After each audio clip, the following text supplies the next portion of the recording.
futures of this, but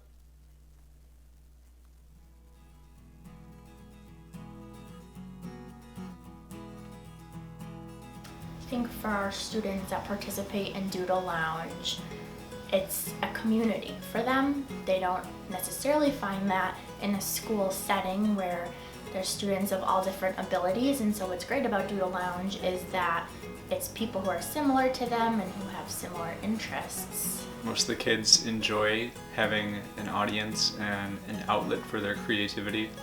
I actually quite like being in the Doodle Lounge because it helps me to be more relaxed and be more open to talking with people as we're drawing. Well, I get to draw pictures. I get to see what my fellow friends are drawing. And it's also a good way to show off my artwork. Adam's always making these amazing villains, and I always ask him about the backstory of them, and he'll give me, I think he pulls it out of just the moment. He makes up this whole backstory about these characters that is so intricate. It's amazing how consistent they can all be. Every day they bring in all these ideas, and it's like sometimes it feels like there's just this never-ending spring of brilliant ideas and things that I would never have even thought of.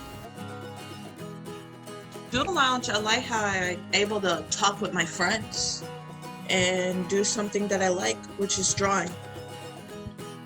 And I like how we're able to talk about different things while we do our drawings and that kind.